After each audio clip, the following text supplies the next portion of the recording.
magnaraky ny fandaharagny tsy ho tompotragno miono zay iaragny amindramatoa ministra mpitondra teny ny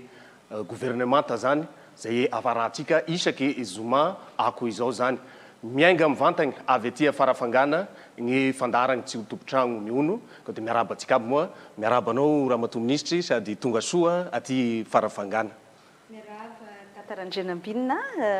faly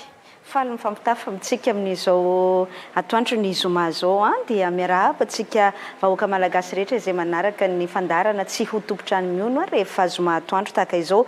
Ampifaliana mihitsy no afahana manatotosana ty fandarana ty mivantana avy aty farafangana amin'ity anio ity tatadia asaitsika ny olo-pirenena rehetra anaraka an'izay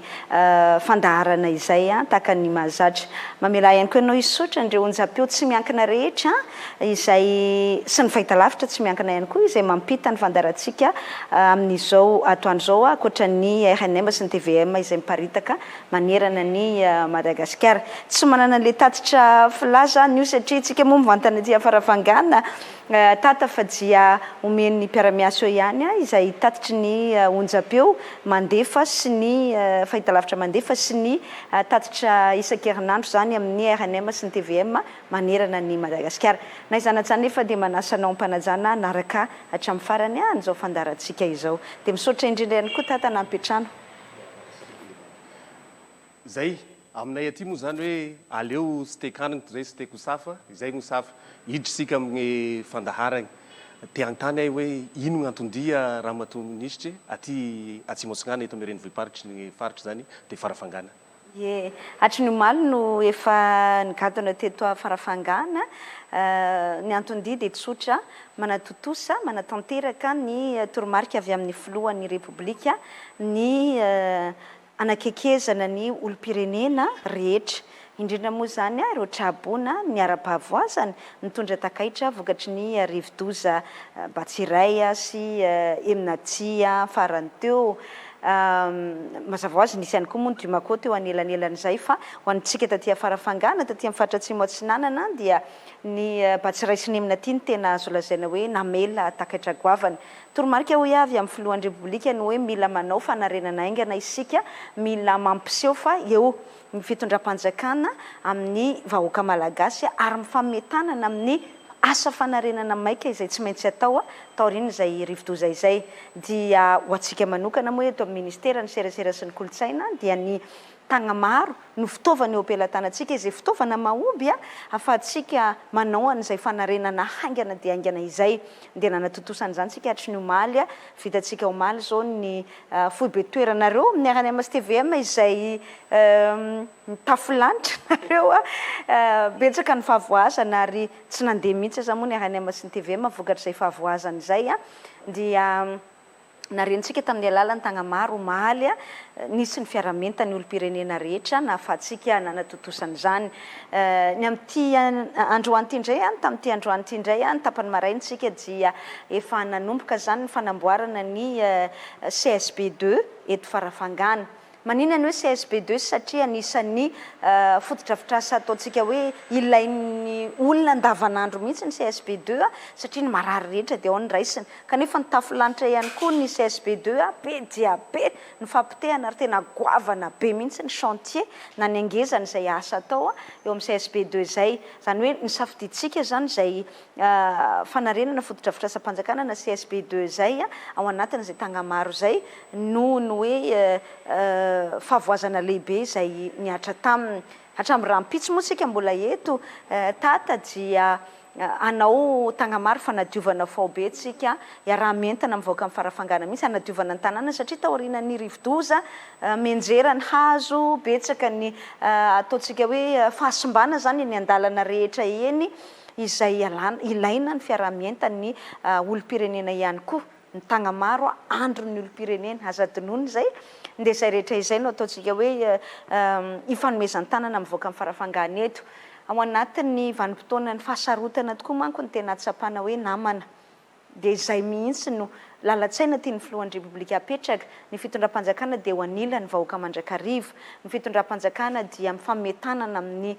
traboina sy amin'ireo toerana rehetra izay trapavoazana vokatr'izay rivodoza izay dia miparitaka ny ministra midina ny amin'ny faritra isan-tsokajiny ihany dia tafiditra ao anatin'izay iraka avy amin'ny filoham-pirenena izay no andalovany eto farafangana. Fampiresaka an'izay tagna maro zay nao Ramatoa Minisitra dia misy milaza fa lasa hoe misalova ny asany hafa ao anatin'izay satria raha ohatra hoe tamin'ny mandraigny teo zao CSB no namboariny zay tsy ao anatiny départementa zay tantagnanao dia ohatrany mampamitra famitanisy azy hoe mizabaky amin'ny raha tokantrano hafa zany Ramatoa Minisitra. Fampidina ngambo fampidina no mety mahatonga an'izay satria mamela ianao ampatsiahy kely vetivety ny tatitry ny filan-kevitry minisitra tamin'ny dasomeko atsika tatitry ny filan-kevitry minisitra tamin'ny alakamisy 10 ny volana febroary 2024 tena mikasika mihitsy ireo asa lehibe fanarenana taorian'ny rivodoza. Efa rivodoza Batsiray io fa mbola nanampitrotraka ny Eminaty. Tao anatin'ny tatitry ny filan-kevitry minisitra io dia azosika jerena teboka faefatra izay fampitanam-bava nataony fiadidinan'ny repoblika. Fiadidinan'ny repoblika hoy zany hoe toromarika avy amin'ny filohan'ny repoblika zany. Nanolo-kevitra ny hanaovan'ireo ministera rehetra fanarenana amin'ny alalan'ny tagna maro ihany koa ny filohan'ny repoblika ka iarahan'izy ireo amin'ny ministera ny serasera sy ny kolotsaina zany. Tatitra mazava ny filan-kevitry minisitra ngele izy tate hoe atao tagna maro ny fanarenana tolo-kevitra nentin'ny filohan'ny repoblika ary nekeny ny filan-kevitry minisitra izany ao anatin'ny tatitra izay nivakiko teo tamin'ny alakamisy 10 ny volana febroary. Zany hoe napetraka ny filan-kevitry minisitra mihitsy fa eo ambany ny fandrindrany ny ministera ny serasera sy ny kolotsaina ny anaovana an'izay tagna maro fanarenana izay. Ny zavatra nahatonga n'io fanapahan-kevitra no raisin'ny filan-kevitry minisitra io dia nitolo-kevitra izay nentiko amin'ny maha-ministra ny serasera sy ny kolotsaina izay tadidio fa tsika ny mendraikitra ny atao hoe fanabeazana olo-pirenena vanina. Ny lalatsain'ny tagna maro dia tafiditra ao anatin'ny fanabeazana ny olo-pirenena vanina hoe koloina ny olona ho tia mikolokolo ny soiombonana indray, ny fananana iombonana zany. Zay mbola ao anatin'ny asa izay andreketantsika ihany koa ny famolavolana ny kolotsaina. Mamolavola kolotsaina vaovao ihany koa sika hoe kolotsainy ny fiarahamentana, kolotsainy ny firaisan-kina. Tsy hoe vaovao moa zany fa efa nisy foana fa foazitsika indray kolotsainy ny valitanana, kolotsainy ny hoe fifanampiana asa vadidrano ka tsy vita raha tsy fanakonana hoy ny oabolatsika malagasy fa endreny ny tolo razatsika teo aloha. Dia manoloana n'izany rehetra izany mazava be zany andraikitsika tao ministera ny manetsiketsika amin'ny ahafahantsika manao asa fanarenana aingana taorian'ny rivodoza. Rehefa nanao an'izay tolo-kevitra izay atao anatin'ny filan-kevitry minisitra dia niteny tamin'ny filohan'ny repoblika hoe zandry matoa filoha resy lahatra fa ny tagna maro no aingana. Ary manam-pirofany zany anie taty zao zavatra ataontsika zao raha mbola niandritsika tsena n'asa-panjakana ohatra tamin'ny RNMSTVM ny toerana misy ny RNMSTVM izay namboaritsika ao Maly io. Dia raha vao asa-panjakana zany marché public lafolavitra zany ny volan'ny lanina. Faharoa manarakarak'izay mety mbola ho ela satria misy pitsopitso ny asa-panjakana marina fa misy hoe procédure d'urgence na hoe pitsopitsony zany ara-panjakana amin'ny zavatra maika kanefa fantatsika efa tsy hivoaka zao dia zao mihitsy ny ataontsika hoe antota taratasy mikasika an'izany raha anaontsika hoe tsena n'asa-panjakana na dia procédure d'urgence azy. Ary ny fahatelo manarakaraka izany dia ny hoe fampidirantsika ao anatin'ny kolotsain'ny olo-pirenena indray zany fa ilainy izay fametanana izay indrindra ao anatina fanarenana vokatry ny rivodoza ka hoe traboina zany ohatran'izay.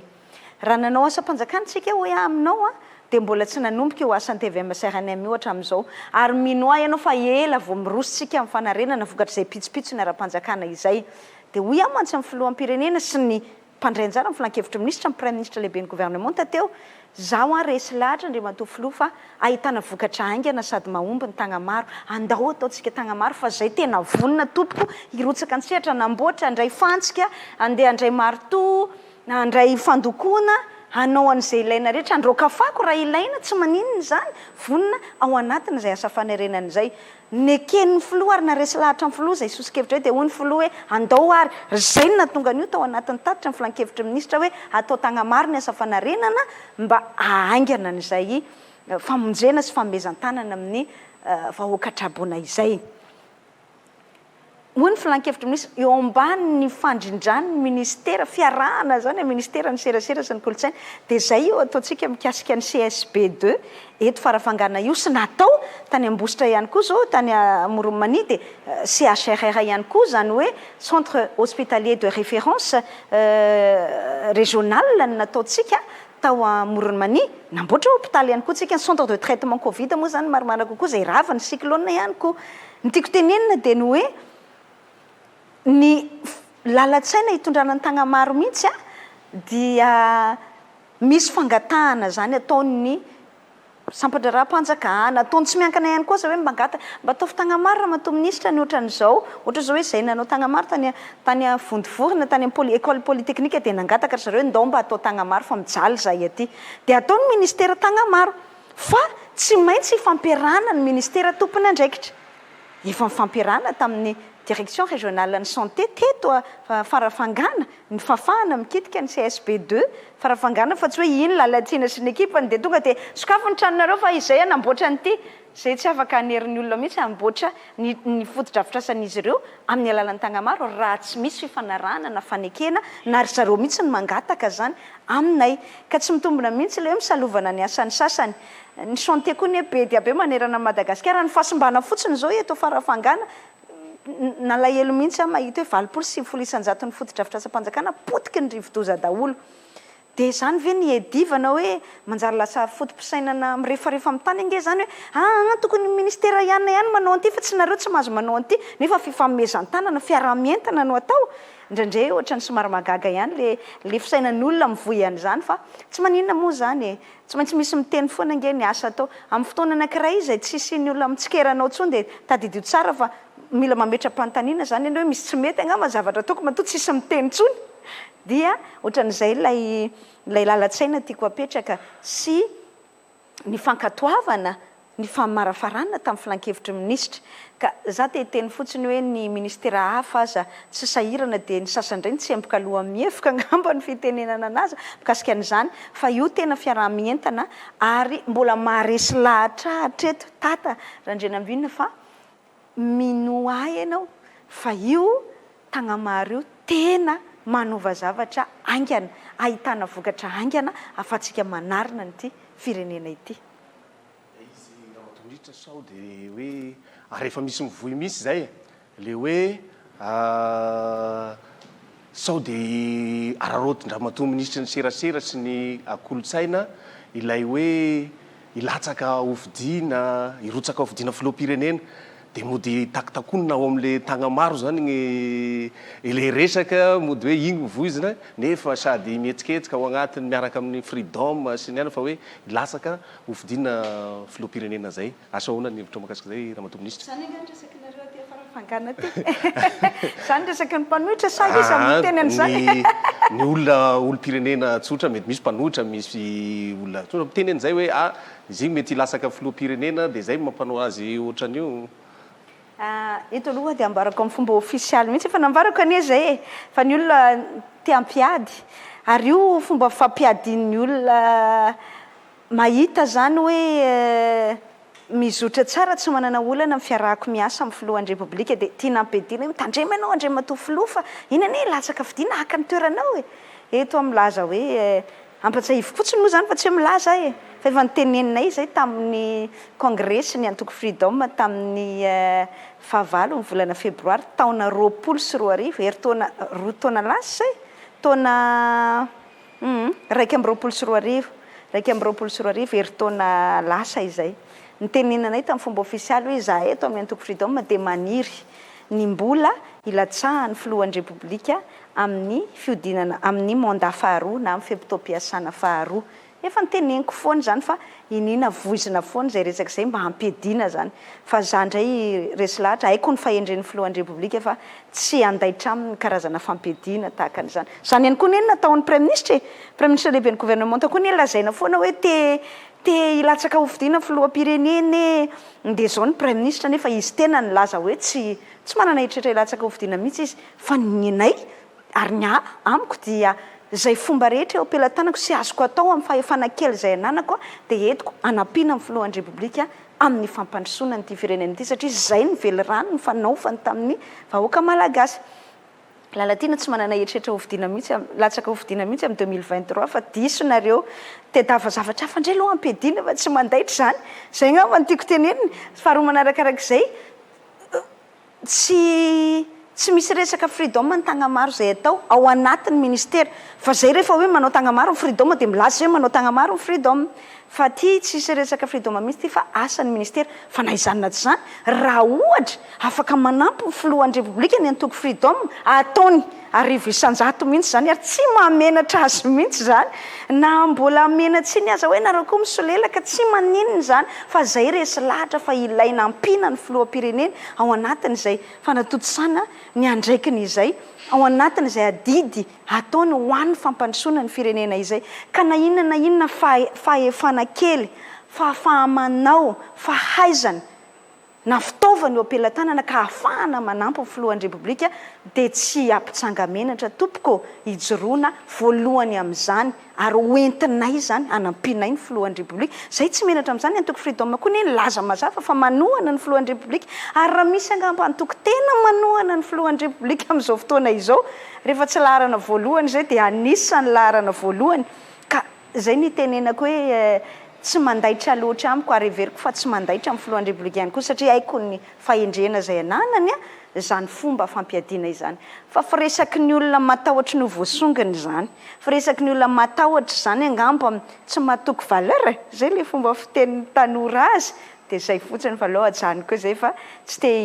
hitatra lava amin'izay fa te ametraka fotsiny aho hoe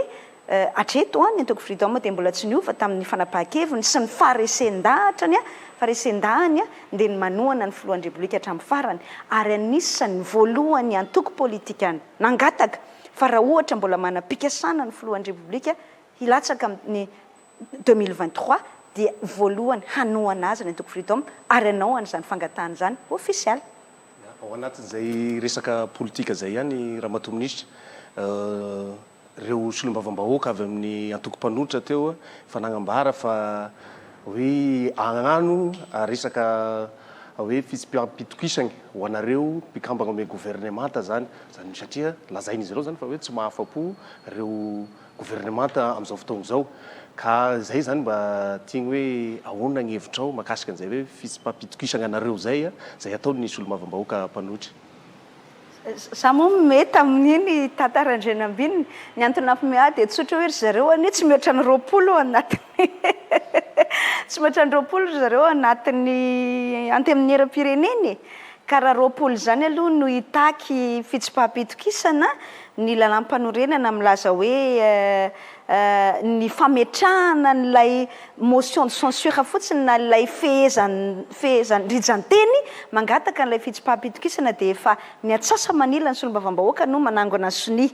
raha tsy diso azy voalaza lalam-panorenana dia rehefa andeha mihitsy ny fandatsaham-bato dia ny roa pahatelo ny solombavam-bahoaka no manapa-kevitra zay vao manan-kery zany hoe zay vao lany ilay fitsipahapitokisana ny atsasaky ny solombavam-bahoaka raiky amin'ny 50% ny solombavam-bahoaka zany hoe ny atsasany zany ny atsasany manilany zany hoe 50% plus 1 zany dia 70% dia zareo nefa ny 7% ao anatin'ny antemin'ny eram-pireneny mbola lavitra be le isany nandeha ataoko hoe mbola ampinany tsy miankina zany ataontsika hoe ny groupe parlementaire tsy miankina eo anivony antemin'ny eram-pirenena raha mbola ela mihitsy vao atratra n'ilay 70% zany hoe tsy azo inoana akory zany ny hoe hiabotiha na ahomby zany dingana eritreretina izy ireo atao zany fa io ane fomba fiadin'ny mpanohitra taty raha mahatsikaritra ianao ny zavatra fomba fiadin'ny mpanohitra nge dia manao bluff mandrakariva satria raha tsona dia bluff ne zay ohatrany hoe dotandroka zany fa dotandroka tsy maka izy mitovy amin'le hoe hidiny eo amin'ny 3 me zay anonga-panjakany zay fa tsy hitanao akory na ny olona midiny eo azy azonao isaina amin'ny ratsan-tanana sy ratsan-tongotra mitambatra fomba fiteny zany hitenenako hoe rano vava dia tena enjana dia enjana zareo amin'io dotandroka io fa rehefa tena eny akianja tsy hitanao rehefa tena hoe efa natanterahana tsy hitanao zay ny paikady foana ny entin'ny mpanohitra tata raha mahatsikaritra ianao dia na fanelezana tsao na famadihan-dresaka na famafazana lainga zay foana hatramin'izay ohatra zao hoe miteny ny filohan'ny repoblika dia tapahany ny teny ny filohan'ny repoblika dia mivoaka amin'le contexte hono filazantsika azy voaka amin'le contexte zany le zavatra izay resahana dia iny ny voizindry zareo hoe zao no ny teny ary tena fombandry zareo mihitsy zay za matetika ny tena ataondry zareo an'izay koa satria za moa mampitondra teny gouvernement tamin'ny teny matetika zany manazava ny fanapahan-kevitra ny filan-kevitry ministra ny filan-kevitry ny gouvernement na ny fanapahan-kevitra mety ho raisin'ny filohan'ny repoblika amin'ny prime ministre ka adidiko ny mitondra fanazavana azy dia raisiny zareo ny ampahanteny kely zay teneniko dia anaovan'ny montage dia avadiny zany resaka zay fomba fiadiny mpanohitra mihitsy zay za zao vao mahita indray hoe lalatiana moa tianao jadona zany ndray ny zavatra voiziny zareo dia gagabe mihitsy hoe jadona ona moa zany tiako atao zany le zavatra azavaiko satria fa nazavaiko imbetsaka zay na fomba fijeriko tena fomba fijeriko mihitsy tata hoe za mahita fa raha tsy isika eto Madagasikara aloha no resy lahatra hampanaja sy hanaja lalàna ary teny nivoaka ny vavako mihitsy zay hoe discipline de la loi dictature de la loi zany hoe lalàna dictature de la loi zany nge ny dikany dia hoe ce que dicte la loi izay baikio ny lalàna tokony ataontsika efa naverimberiko ombenombeny zay hoe resaka toe-tsaina ho any isan'ny tena olana lehibe eto amin'ny firenentsika tata ka raha isika ho any tsy manana aloha finiavana tia manaja lalàna sahirana ho antsika voatavavoaka eto amin'ity firenena ity dia naveriko zay fomba fiteny zay hoe dictature de la loi discipline de la loi dia nitapahany zareo le hoe de la loi fa ny zavatra teneny fotsiny dia hoe teanao dictature ho ny lalatiana hita mihitsy fa teanao jado ny lalatiana ozy hoe eny teanao jado ny lalàna angamba lalatiana raha izay nilazana azy hoe zao ny voalazany lalàna dia ndao arahantsika amin'ny antsipriana iny izay nge le dikan'le teny latinina izay malaza loatra hoe dura lex sed lex la loi est dure mais c'est la loi mafy io lalàna io fa izay aloha ny lalàna dia tanterahana fa ny olantsika mpanohitra dia zao rehefa metimety amin'ny lalàna dia aiza mifanajana ny lalàna nareo tsy manaja lalàna mpanorenana nareo manao zao fa rehefa tsy metimety aminy hodinitsita zany lalàna izany dia zay ny ary mbola faresen-dahadro za lalatiana izay hatramin'izay ka hatramin'izao tsy hovako raha tsy isika ho ihany miverina amin'ny toe-tsaina tia manaja lalàna dia manaja discipline tsy mpifehezana dictature de la loi dictature de la discipline de la loi dia tsy tafavoaka ho iatsika dia nina zay fomba fisainana zay voiziko dia zay ny tsy tiany mpanohitra zay dia avadiny zavatra hafa le izy zay ny teneniko anao hoe tena enjana ry zareo raha madika resaka satria tsy manana stratégie hafa akoatran'izay raha mahatsikaritra ianao tata tsy mba manao débat d'idée zany mihitsy na ady hevitra kasika na hevitra zany mihitsy mpanohitra fa tonga dia any amina resaka inona zao zany ny tena argument entina na hoe ataontsika hoe hevitra mba mafonja zany entina mikasika ny hoe anaovana fitsipaham-pitokisana mbola tsy hitanao ne zany tsy hitanao mazava ne zany hoe inona zany ny tena antony hitondrana ny hoe hevitra ny fitsipaham-pitokisana zany fa za koa tia ametraka hoe ho antsika izay mpanaradia ny filohan'ny repoblika ho antsika izay manohana ny filohan'ny repoblika dia tsotra mila mametraka tsika fatokisana ny filohan'ny repoblika mahita fa rehefa tsy mety amin'ny tsony ny mpikambana ao anaty gouvernement tsy mety amin'ny tsony ny prime ministre dia izy ny mandray an'izany fanapahan-kevitra izany fa tsy tokony hanaovana pression kosa ny filohan'ny repoblika hoe soloiny gouvernement na soloiny prime ministre na ohatran'izany na raha vao ny gouvernement mahalala ny tokony ataony amin'ny fotoana tokony hanaovana azy amin'ny filohan'ny repoblika zay foana ny any no filazako sy itovizako-kevitra amin'ny olona miteny hoe tsika mpanohana ny filohan'ny repoblika tokony matoky azy satria matoa izy nametrahantsika fitokisana tamin'ny fifidianana matoa izy nytenentsika hoe eo ianao andre matoa filoha mitantana nyty firenena ity mandritra ny 5 taona tokony everitsika zany izy kosa ary tokony apetratsika amin'izay fomba fijery zay hoe manana ny kapasitena ny fahafahana hitantana n'le firenena ao anatin'izay 5 taona izay ka raha ohatra isak'izay etsika koa tsika dia hibaiko aminy sy anao pression aminy hoe zao ndray atao zao ndray atao manjary lasa ametrahantsika baraingo zany le fitokisana izay napetratsika tamin'ilay fifidianana izay nataontsika ka tokony hamafisitsika ny fahatokisana ny filohan'ny repoblika tsy adala amin'ny filohan'ny repoblika rehefa hoy izy hoe soloana ny mpikambana ao anaty gouvernement dia fa efa ny feno zany ary izy malala hoe oviana ny tokony hanaovana an'izany iza ny tokony hiala eto dia efa apetraka fa tsy hoe matahotra ny hiala lalatiana tsy matahotra hiala zany amin'ny fotoana izay anapahan'ny filohan'ny repoblika sy ny premier ministre hevitra fa mila miala ao anaty gouvernement lalatiana dia manaiky 100% an'izany efa nyteneniko foana zany so ndray manko isamadika ny resaka fa ny tena tiako tenena dia hoy aho hoe tsy misy na aotra faingo aotra ray a 0,01% de chance azy zany motion de censure ny mpanohitra izany aomby na hoe ho tonga hatramin'ny farany eny anivony any tamin'ny era-pirenena fa bluff ohatrany bluff rehetra nataony zareo hatramin'izay zany na makosolom-bavam-bahoaka moa aza ny teny hoe redyredy zany raha ny tena marina rehefa hitako ihany koa ireo solom-bavam-bahoaka avy amin'ny fanohanana ny fitondram-panjakana mitovy hevitra amin'izay fomba fijeriko izay raha tsorona dia tsy manana nge tsy hitan'ny mpanohitra mihitsy anie zay fomba hiadivana zay fomba ataontsika hoe hanoherana n'le fitondram-panjakana dia voatery tsy maintsy zany sisa zany stratégie fa tsy dia mandeha makaizy zany tata fa sady tsy atao hoe tsy mampihemitra zany amin'ny fahavononana sy ny faharesen-dahatra amin'ny filohan'ny repoblika zany amiko premier ministre ny gouvernement ray manontolo ao anatin'izay hoe fampandrosoana izay le izy koa ny mety hoe stratégie na fampizarazarana ihany koa stratégie de division zany atao zany ohatrany hoe atao zay ampedina zany hoe ohatrany hoe tenenina amin'ny filohan'ny repoblika zany hoe tsy izy tsy alehan'ireo gouvernement ireo mety hoe anaovana izay ampiadina ny filohan'ny repoblika sy ny premier ministre ihany koa fa zany mino fa amboniny zany zareo hoe manana fisainana ambony lavitra zany reo lehibe atsika ireo ia miresaka izay anao sao dia mety amintsika mizaka zao moako zany miakatra be ny vidim-piainana zany eto Madagasikara dia nisy moa regny fandalovan'ny rivo-doza vao maiky tena ao anatin'ny lasaka ankateregny zany ny vahoaka dia ohatrany tsy managny vahaolagny anareo amin'ny fitondram-panjakany zany entiny hiatrika an'izay hoe fiakarany vidim-piainana izay misy miteny misy ara hoe tsy anjara anareo ny zara vary fa tokony any BNGRC zany fa lasa lanina mizara vary fotsiny la izy fa tsy manana tena hoe paikady entiny miatrika an'izay hoe fiakarany vidim-piainana ifehezana an'izay zany nareo amin'ny fitondram-panjakana ny BNGRC fanjakana tsy anjaranareo zany fanjaran'ny BNGRC zany dia hoe tsy tokony nareo membre ny gouvernement na ny filohan'ny repoblika no mandeha mizara na ny premier ministre fa tokony hoe avela any fa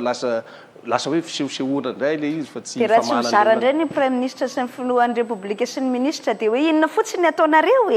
nareo zany any ambony latabatra ny anaty biraonareo any fotsiny dia ny vahoaka avelanareo rehefa mizara indray dia lazaina fa tsy tokony ho asanareo zany io le fiteny ny filohan'ny repoblika foana zay ambarako foana hoe rehefa mipetraka ianao dia lazaina efa manino ianao tsy mitsangana rehefa mitsangana indray efa manino ianao tsy mandady rehefa mandady indray ianao dia efa manino ianao tsy mandohalika any hoe ahitana tenenina daholo izahatra rehetra ambareo ny asan'ny mpanohitra dia manohitra any hoe miteny izy zany tsy maintsy miteny foana izy fa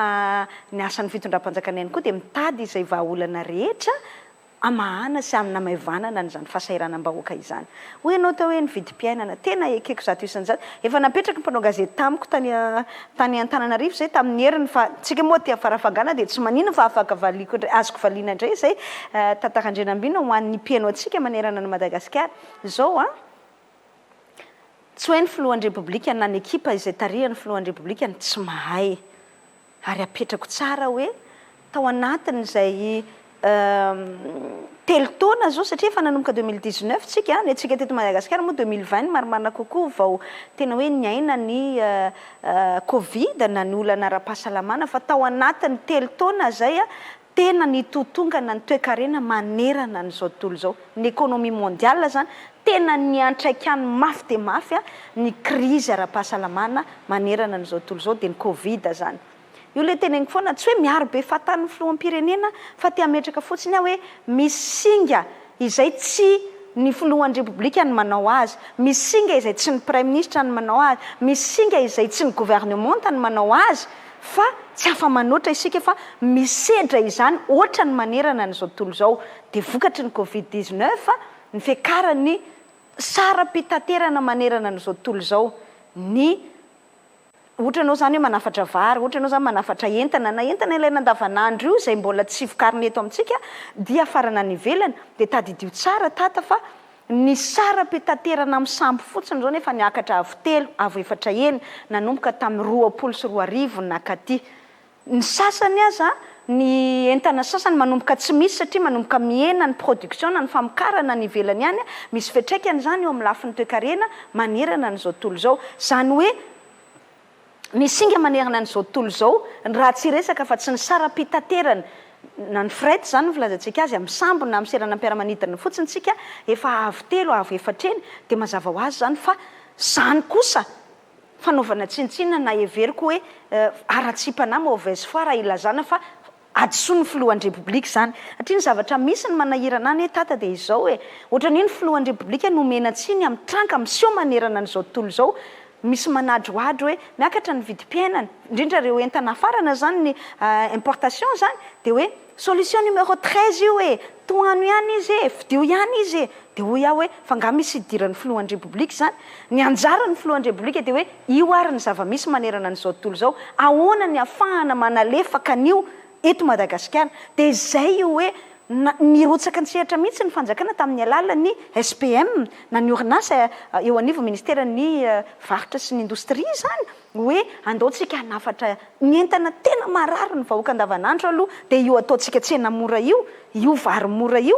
satria reny ny tena mampamirifiro ny vahoaka de andao reny afara ny simenitra reny ihany koa zao satria io anisan'ny rehefa manangana fotodrafitrasa ianao rehefa misy fotodrafitrasa mitsangana zany de mampiodina le toe-karena lokala na ny ekonomia lokala any anatin'ny fokotany distrika faritra sy ny sisany de reny na alefahan'ny filohan'ny repoblika satria hoy izy hoe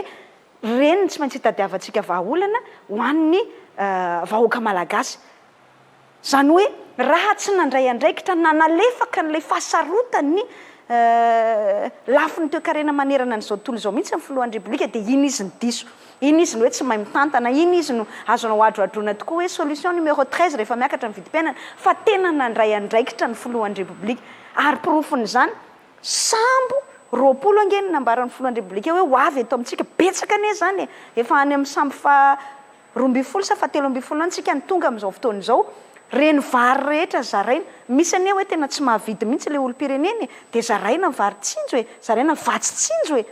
zany ve ny filohan'ny repoblika ny lazaina hoe tsy mitady vahaolana na tsy manana vahaolana azony natao tsara ne ony hoe lafo be ny fiainana manerana n'izao tontolo zao miakatra daholo manerana n'izao tontolo zao io inflation io généralisé globalisé eo amin'ny lafiny maneran-tany zay inflation zay fa tsy hoe tsika rery azon'ny filohan'ny repoblika ataony ny afina fotsiny tao ambadika ny hoe ka efa mialafo ny vidim-piainana manerana n'izao tontolo zao de tsisy azoko atao fa tsia ny tady ny vahaolana rehetra izy ny karoka ny vahaolana rehetra izy ary hatramin'ny ataontsika hoe indraindray tokoa aza ampangaina izy hoe tsy tokony ho asany zany hoe tena mandeha mihitsy izy mijery ny olana ifotony any amin'ny vahoaka any mba ahafahany mitady an'izany vahaolana izany izay izy ny filohan'ny repoblika ary zany mino fa zay no andrasan'ny vahoaka aminy re olona mitendreo ane olona mamendry fendry fa tsy zany mihitsy ny réalité sur le terrain na ny zavatra misy hitanao eo amin'ny ataontsika hoe any Kianja any anaty fokotany any anaty distrika any jereo tsara rehefa mandeha ny filohan'ny repoblika tena tsapanao mihitsy hoe faly ny olona mahita azy miranendrika ny olona hoe mba afaka mitantara amin'ny olana de mieno ny filohan'ny repoblika de manolotra vahaolana zay ny asany zay ny ataoko hoe fanadroadrona le filazana ohatrany hoe tsy asan'ny filoha zany ray zay fanadroadrona ihany koa le hoe tsy mitady vahaolana ny filoha manoloana ny fiakaran'ny vidim-piainana tena mitady vahaolana nisy ny gouvernement tairay manontolo manoloana zany fiakaran'ny vidim-piainana zany fa misy kosa ny singa izay tsy ny filohan'ny repoblika no mifehy azy ohatrany hoe ny zany teneniko anao hoe ny koa ny fret na ny sarany fitaterana manerana n'izao tontolo zao zany ny fiakarany vidin'entana manerana n'izao tontolo zao ny inflation manerana n'izao tontolo zao zay natinana sy tiana satria tsika mbola firenena miankin-doha fa tsy mbola tena hoe mahaleo tena eo amin'izay lafi ny toe-karena izay de mbola tsy maintsy misy fiatraikana aty amintsika zany hoe tsy maintsy miaina ihany koa an'izay fiakarany vidim-piainana izay tsika aty Madagasikara vokatra zay Covid-19 zay za zany te ametraka mihitsy hoe raha ohatra tsy nisy ny Covid de manaiky mihitsy raha ohatra ka hoe sarotra ny vidim-piainana miakatra ny vidim-piainana dia hoe tena tsy nahavita ilay filoham-pirenena na tsy nahay ny asan'ilay filohan'ny pirenena fa le izy kosa tsy tokony manao mauvaise foi tsika sady tsy tokony mandainga amin'ny olona fa adiditsika responsable politique ny manazava amin'ny olona hoe nisy crise teo misy crise hatramin'izao moa mbola tsy tapitra ny crise ny covid-19 fa anisan'ny nisy fiantraikany lehibe zay fa kosa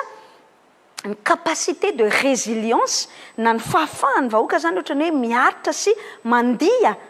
mandalo an'izay crise zay dia io no andraikitra ny fitondram-panjakana tsy maintsy manampy azy dia zay ireo protection sociale mesure de protection sociale marobe zay ataontsika ireo ny vatsitsinjo ny varitsinjo ny varimora ny fanalefahana amin'ny alalan'ireny fanafarana entana zay ataon'ny fitondrana amin'ny alalan'ny SPM ireny.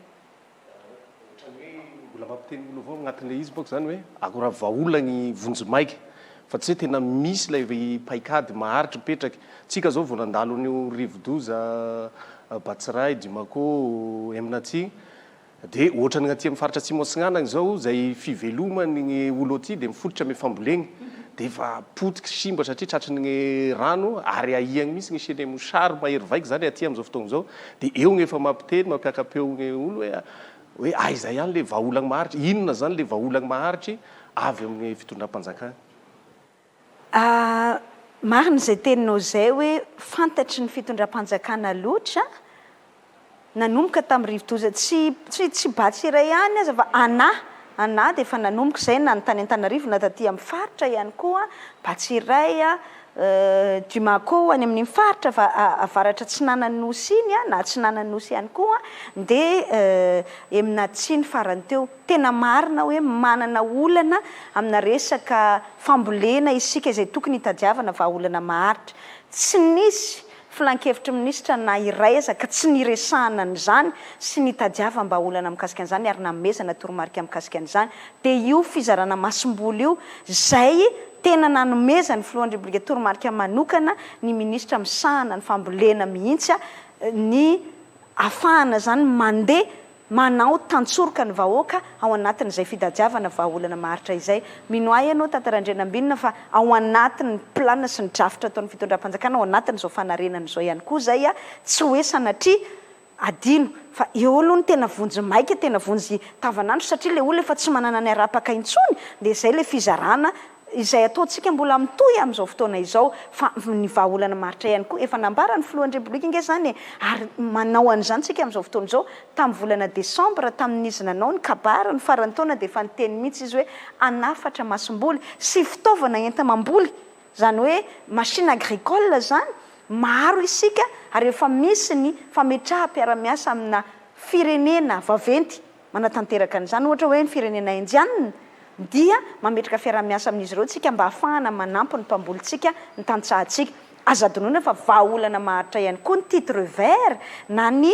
karamaintso zany izay omena ny tanora na ny tantsaha maniry te amboly dia omena velaran-tany ny dadasika izy ray hektara isan'olona zany dia omena azy ihany koa ny fahafahana mitrandraka sy manajary an'izany tany zany ao anatin'ny fambolena dia omena azy ny fanalefahana tahaka ny hoe asiana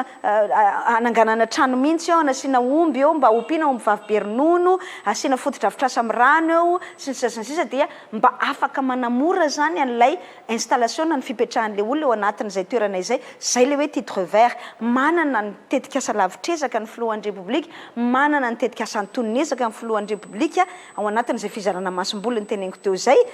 ny machine agricole sy ny sisa ary manana ny tetikasa foezaka tena hoe vonjy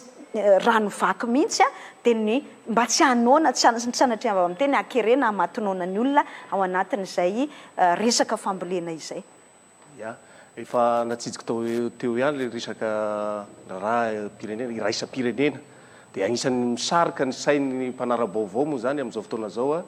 ny raharaha agny Ukraine zay misy ny hoe ady eo amin'izay firenena rotota zay Rosia sy Ukraine dia eo ny fanampin'ireo firenena zay mivondrona ao anatin'ny OTAN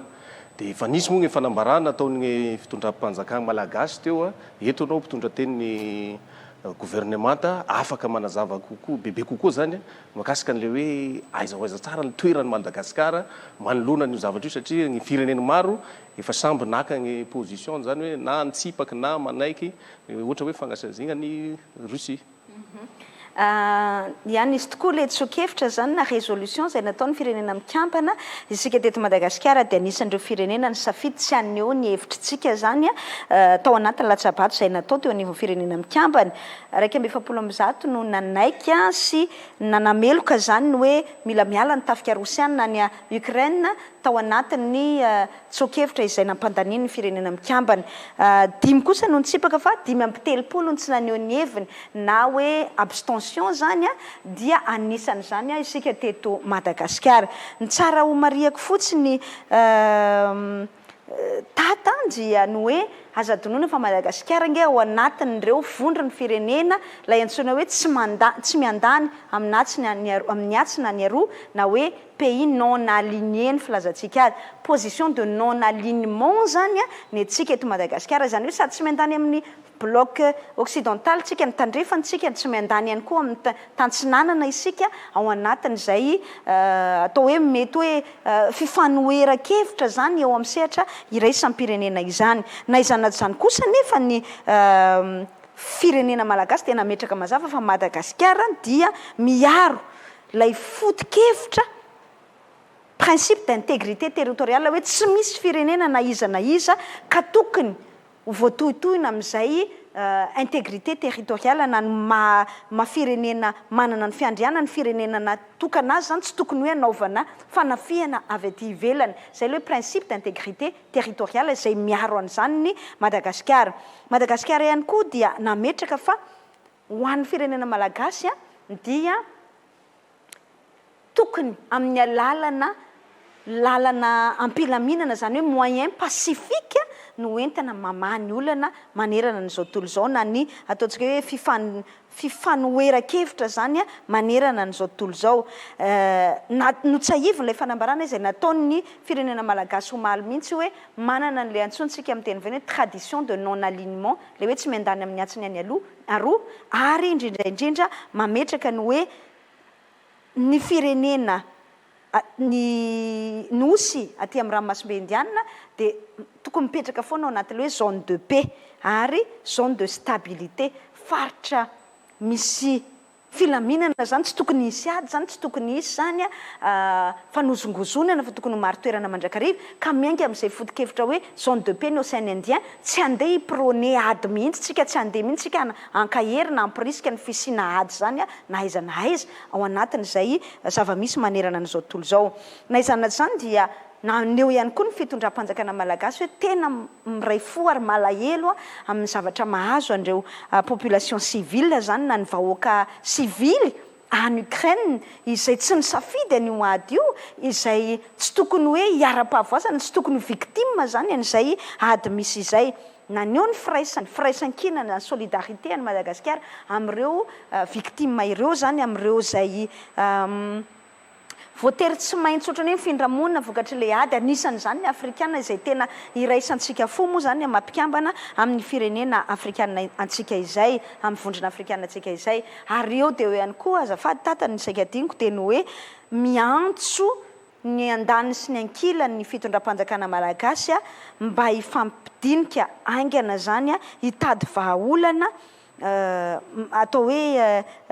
amahana zany an'izay olana izay mba tsy hitombo nisan'ireo vahoaka sivily izay victime n'izany ady zany betsaka nge ny olona mamony ainy izay na tiatsika dia marary zany amin'ny maha-olombelona izay no mahatonga ny fitondram-panjakana hoe fitondram-panjakana malagasy hoe tokony tadiavana aingana ny vahaolana pasifika na ny vahaolana mpilaminana zany tsy hitaran'izay ady zay eo dia eo ihany koa ary ty tena zava-dehibe no tsahivon'ny Madagasikara ary ty tena iombonako hevitra ary isorako ny filohan'ny repoblika tao anatin'izay fanambarana tamin'ny omaly zay dia ny hoe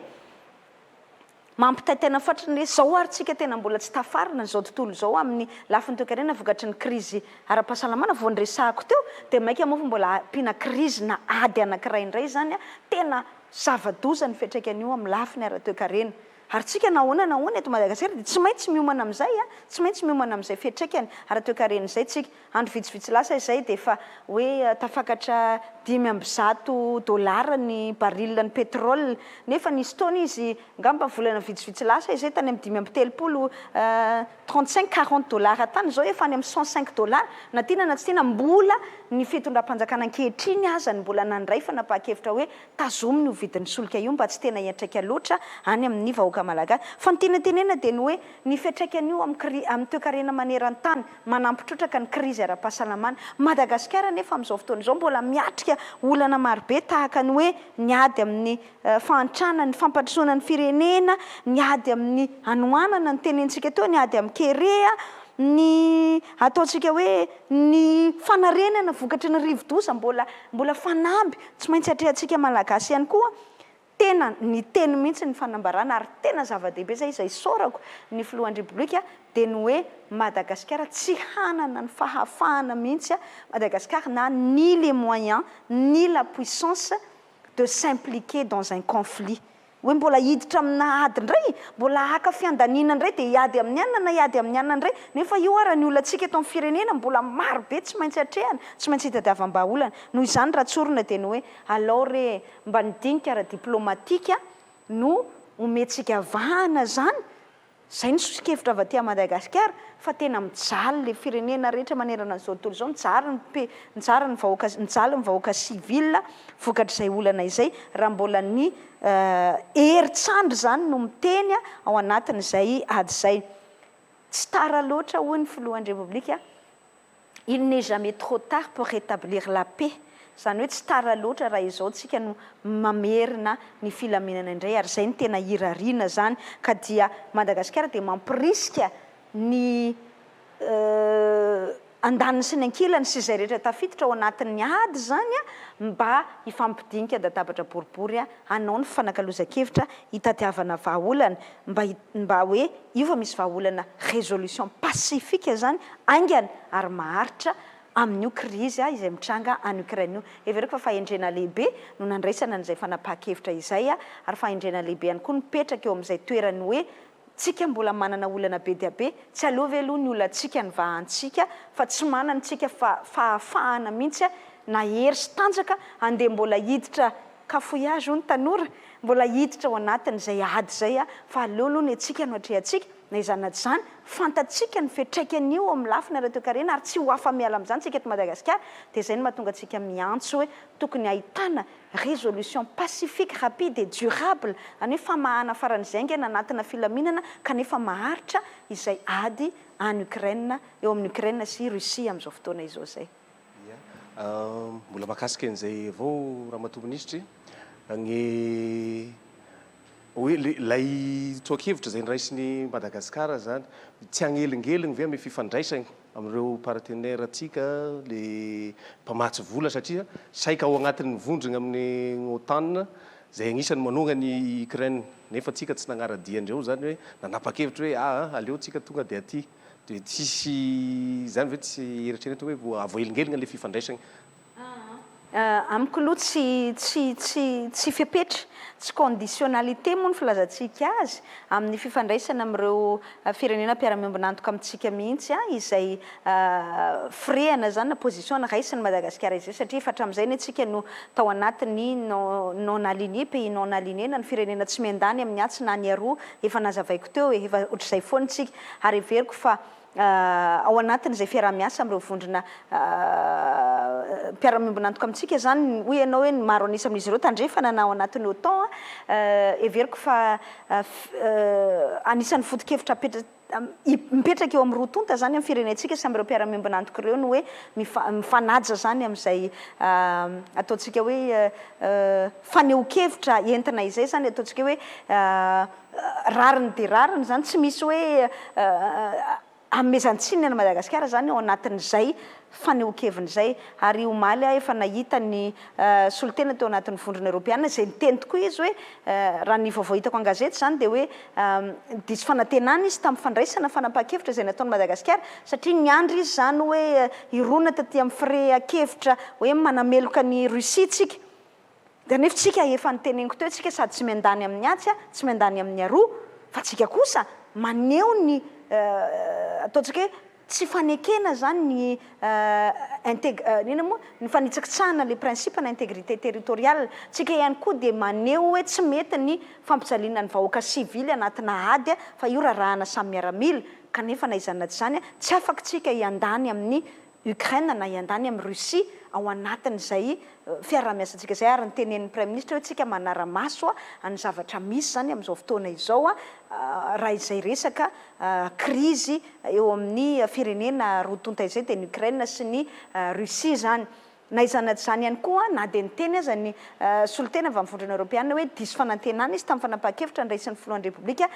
de nanambara tsara izy na izany raha hoe izy manaja izahay an'izay faneho-kevitry ny fitondram-panjakana izay ary izahay dia fona iara-iasa mandrakariva hoy izy profon'izany hoy izy maheo anilany Madagasikara anay taorianan'ireny rivo-doza ireny zao de mifamentanana araka ny antso nataon'ny fitondram-panjakana de namaly ireo partenaire technique et financier atsika ireo na ireo mpamatsy vola sy mpiara-miombonantoka amintsika ireo everiko fa tsy tokony isy fiatraikany mihitsy zany ao anatin'izay fiaraha-miasantsika ny zava-dehibe hoy de le nitenenatsika hoe zahay mbola betsaka ny olanay mbola eo ny kereny resantsika teo ny vokatry ny rivo-doza ny krizy ara-pahasalamana ny mbola résilience atsika eo amin'ny lafiny ara-toe-karena vokatry reny krizy ny tany saiko teo reny mbola betsaka zany fanampitsika tsy manana fahafahana isika sady tsy manana ny hery sy tanjaka hiditra anatina conflit tahaka izany ka iveriko fa raha izay lojika izay kosa aloha de tokony ho ajaina izay faneho-kevitra entin'ny fitondram-panjakana malagasy zay manoloana ny ady io agnisan'ny raha dignasan'ny olo avao koa moa satria miainga mivantana avy aty farafangana atsika zao de aty agnisan'ny manakaregny kolotsaigny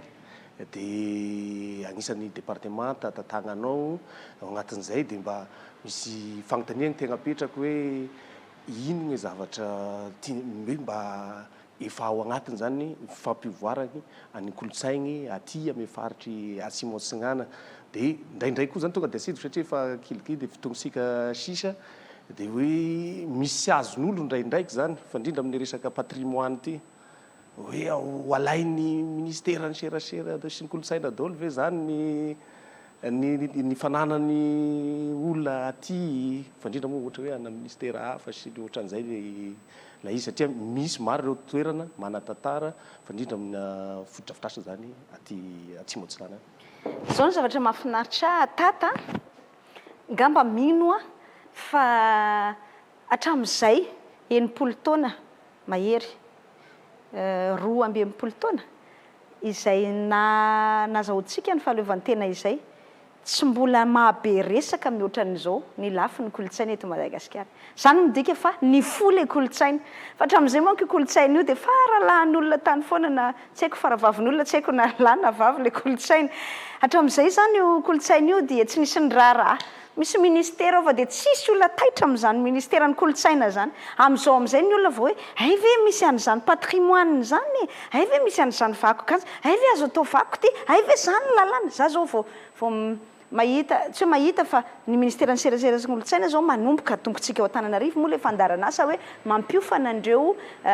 mpisehatra eo amin'ny lafiny sarymetsika sy ny sarymiaina zany hoe ny acteur du cinéma na réalisateur ianao na le mpilalao eo an-tsehatra ianao zany na le mpilalao film ianao na mpamokatra ianao na mpanatotosy ianao de ampanaovana fiofanana ary ataon'ny ministère izany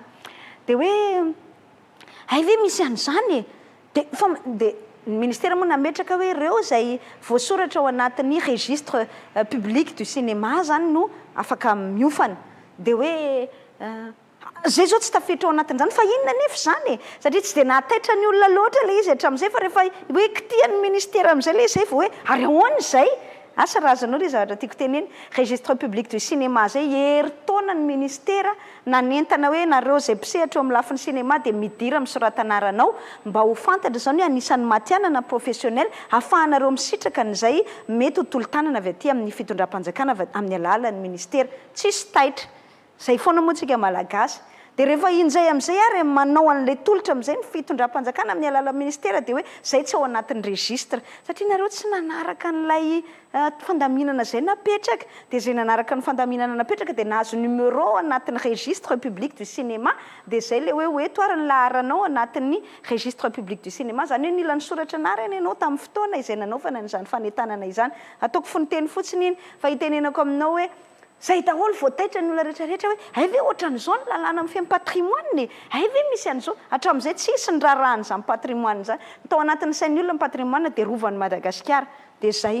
fa zao amin'izay ay ve ny patrimoine ity be jiabe ny patrimoine efa mahatratra any amin'ny roanjato zao ny singana patrimoine antsika manerana ny Madagasikara dia zay voataitra daholo ny olona rehetrarehetra dia hoy arak'ilay teninao teo hoe to alainareo ty tsy alainay tsy alainy tsy fanana ny ministera ny serasera sy ny kolontsaina fa ny lalàna mametraka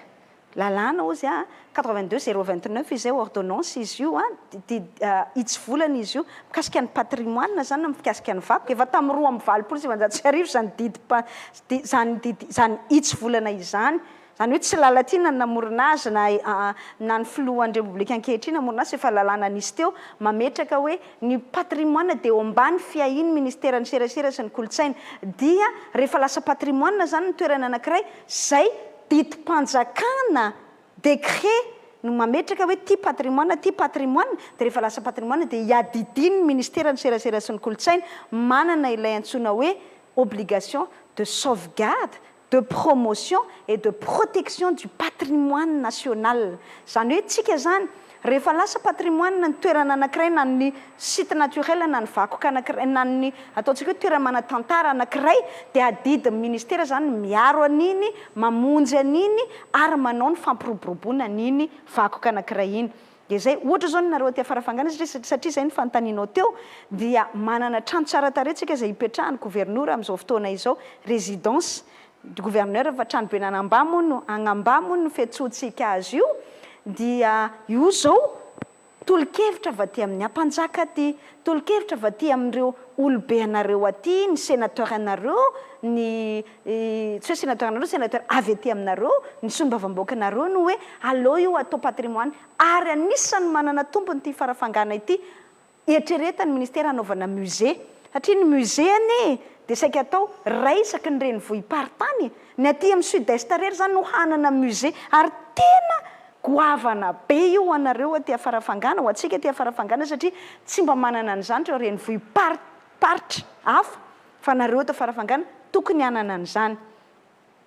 dia zay ny nisosikevitra voarayanay zany avy aty niraisina tamin'ny alalan'ny direction régionale ny communication et culture ny fanirinin'ireo ataontsika hoe ray aman-dreny olobe eto aminareo aleo mba atao musée io toerana io mba hampisongadina n'izany farafangana izany tsika anie mahalala tata fa ny lafin'ny kolontsaina no anisan'ny tena mampisongadina any lafin'ny fizahantany dia misarika mpizahantany zany dia mba mampiroboroba n'ilay faritra anankiray dia hatramin'izay zany mba tsy hoe hatramin'izay fa raha mamanana musée zany dia mba mitodika aty afarafangana iny koa ny masony vahoaka malagasy sy ny masony zao tontolo zao maninona moa dia tsy ho atao ary ve zany satria hoe ho alain'ny ministera le trano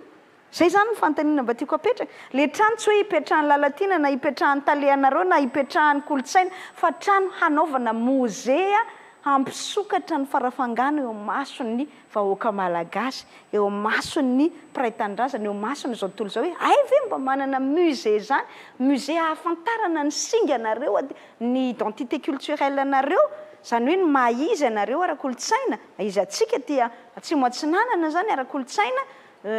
eo zany ao daholo zany na midongy atsimo na mibe fotaka na ny vondrozy na vangain-drano na farafangana hitenenako hoe tena mba sous les feux des projecteurs zany asa hoana ny ilazana zany hoe mba hitan'ny olona zany hoe ohatran'izao zany farafangana izany dia inona moa ny maharatsy an'izany tsy ho alain'ny lalatina sady tsy ho fananany lalatina manokana angele izy fa ho atao musée ary efa fangatahanareo taty no ny tanterahan'ny ministera noho izany tsy mitombona mihitsy le ho alainareo daholo ve zany tsy ho alainay fa apetraka ho anareo ihany io koa tsy hoe hoentin'ny lalatina amin'ny avion dia hoentina Antananarivo le musée mijanona ho anareo aty ary tsy dian'ny olona rehetra ny firesaky ny gouverneur zao gouverneur anareo tamin'ny omaly dia hoe ny olonanay ane ozy raha mato ministra